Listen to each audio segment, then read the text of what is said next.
അസ്സലാമു അലൈക്കും വറഹ്മത്തുള്ളാഹി വബറകാതുഹു.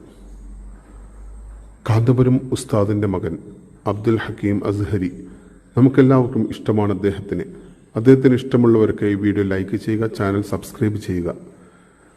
അദ്ദേഹത്തിനെ പറ്റി ചെറിയൊരു ദുഃഖവാർത്ത നിങ്ങളുമായി പങ്കുവെക്കട്ടെ. അദ്ദേഹം വളരെ നല്ല നിലയിൽ പ്രഭാഷണം നടത്തുന്ന ആളാണ്. അദ്ദേഹത്തിനാൽ കഴിയുന്ന ദീനി ഖിദ്മത്തുകൾ ചെയ്യുന്ന വ്യക്തിയാണ് അദ്ദേഹം. എന്നിട്ടും അദ്ദേഹത്തിനെ കുറ്റപ്പെടുത്തുന്ന ധാരാളം ആൾക്കാരെ നമുക്ക് കാണാൻ സാധിക്കും. എന്തിനാണ് അദ്ദേഹത്തിനെ കുറ്റപ്പെടുത്തുന്നത് എന്ന് ചോദിച്ചാൽ, അദ്ദേഹം മെഡിസിൻ പരമായി അദ്ദേഹം സംസാരിക്കാറുണ്ട്.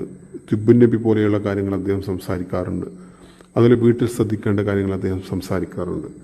എന്നാൽ യുക്തിവാദികളെ പോലെയുള്ള ആൾക്കാർ അദ്ദേഹത്തിനെ കുറ്റപ്പെടുത്തുന്നതായി നമുക്ക് കാണാൻ സാധിക്കും.